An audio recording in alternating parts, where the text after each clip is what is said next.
We're going to go back to talking about some math and learn about a new tool in mathematics called a vector.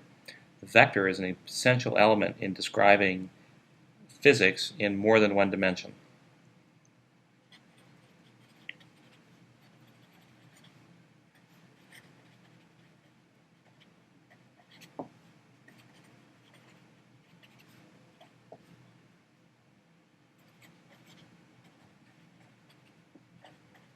Without vectors, we would have to continue doing all of our mathematical descriptions of nature on a one-dimensional number line, and that's a really silly thing to do.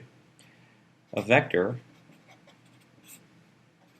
is something that consists of a magnitude, like a number,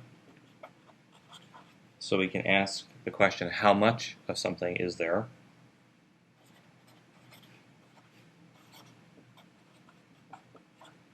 And a direction. So there's two essential parts of a vector.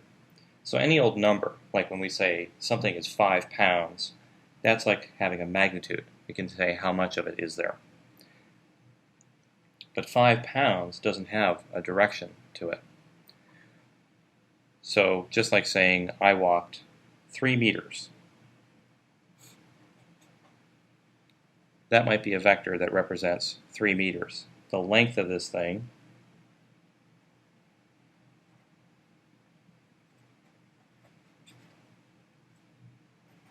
represents something about the magnitude, but the direction of this thing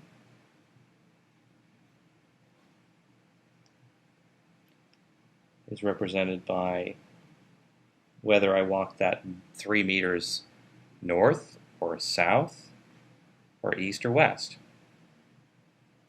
So in that sense, this vector might have the same length as that vector,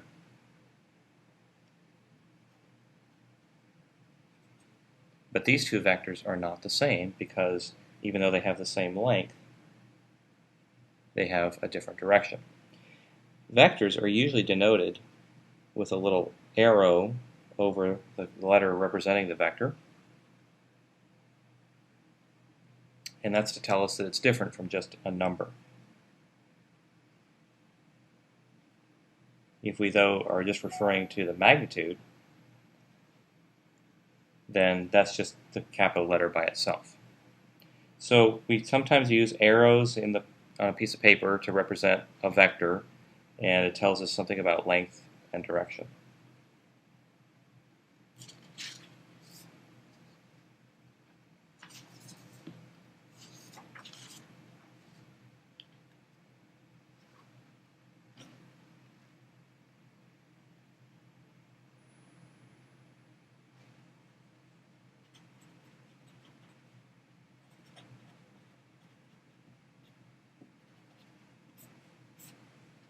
There are lots of things that are characterized by a vector.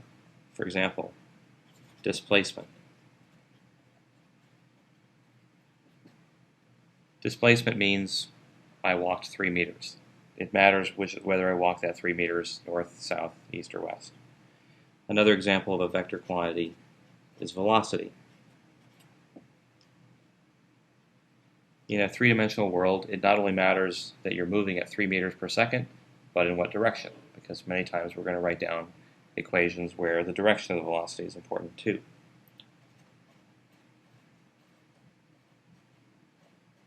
Acceleration is something that's important because it has a direction as well as a magnitude.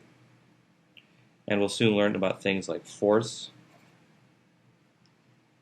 Force is something that causes acceleration. There are other things that are scalar quantities.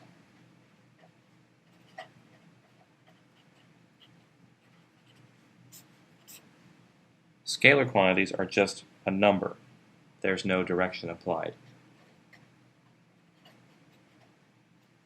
And for everything over here that is an example of a vector, there's a corresponding scalar quantity. So displacement, the scalar equivalent is length.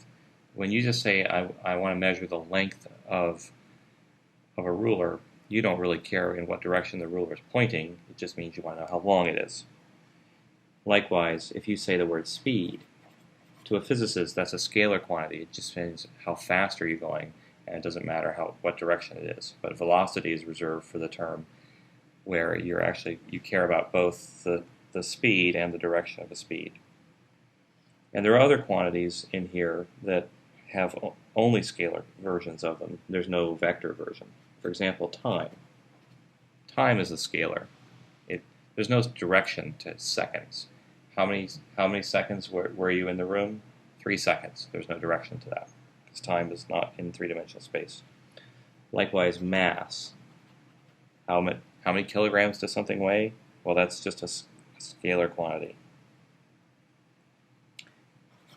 Things like density. How many kilograms per cubic meter does something have a density of? Or energy. How many joules of energy did you use up today? All of those are scalar quantities. So we have to be very careful when we use words like velocity in a physics class. We mean the thing that has both direction and magnitude. And when we mean things like length or speed, we're talking about things that only have a magnitude.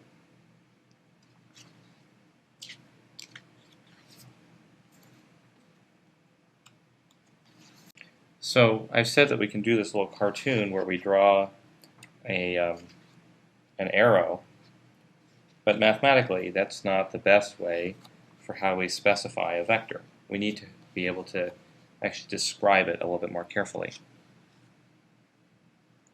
So there's several ways. I think for every way,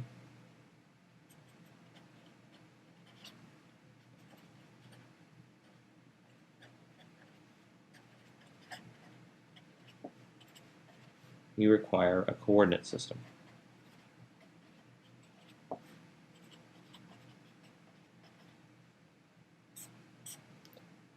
So you have to devise that you live in, let's say, an XY plane, or if you have a Z direction as well, that's great. And one way of specifying or telling someone about your vector, let's say it's capital A right here,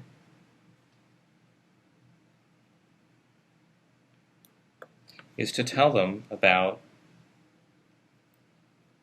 the tip of that vector. In other words, assume that the base of the vector, where you start, is always at the origin, and the tip of the vector is right there.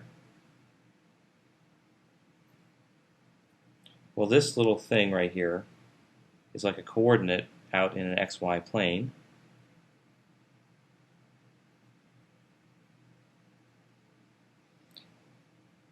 And you could tell me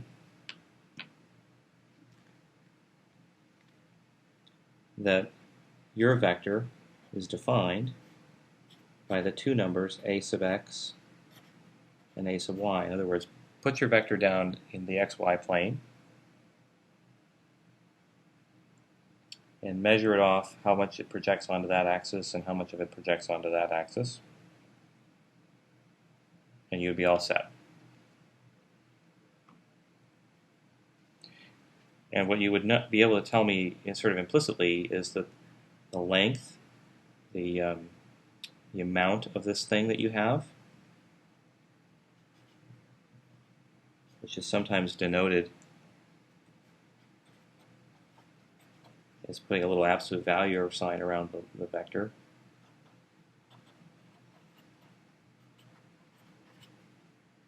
This would be equal, just by the Pythagorean theorem,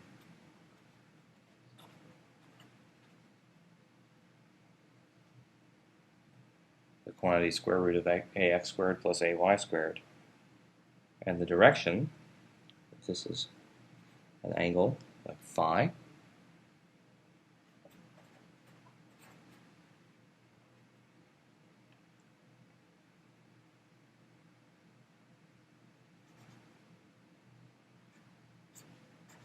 the tangent of that angle is equal to a sub y over a sub x.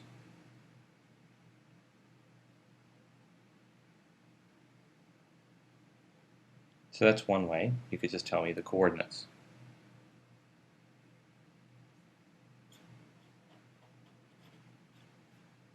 Another way to tell me about what a vector is to give me another pair of numbers, its length, and that angle. Because then I can reconstruct that AX will equal A cosine of this angle phi, and AY equals A times sine of this angle phi. So no matter what, in 2 dimensions you would need 2 quantities to tell me something about this vector.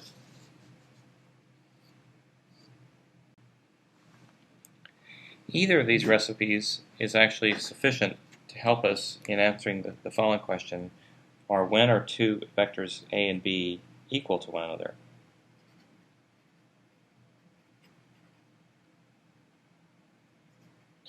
They are equal if they both have the same length, in other words, magnitude, and are parallel. Because if we're just judging a vector by when we put its tail at the origin and looking at where its tip is, just the direction is all that's important. It doesn't matter where out in space we have this vector, we're allowed to freely move it around and check if it compares well to another vector.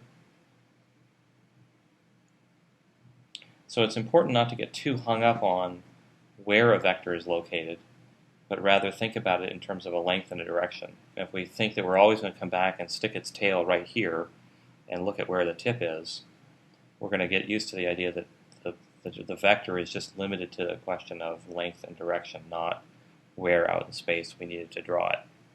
So this is a very limited sense of what a vector is. In 3 dimensions, we need to specify more components for a vector. In a 3-dimensional system, we don't just have an xy plane, rather we have x, y, and z directions. And the vector points out here somewhere in space. But the same idea applies. We have this thing that we're going to call the tail of the vector, and this other thing called the tip. And if we always agree that we're going to put the tail at the origin, then the tip defines an ordered triplet, not an ordered pair. But it's a coordinate out in 3-dimensional space. If you think of it this way, AX is the component along the x direction, AY is a component along the y direction, and AZ is a component along the z direction. So we can write simply just A is equal to the ordered triplet, or we sometimes write that it is equal to the scalar A sub x times a unit, what's called a unit vector, plus another scalar A sub y times another unit vector, plus another scalar AZ times another unit vector. These unit vectors we don't write with a little arrow over them, but rather a little hat like this.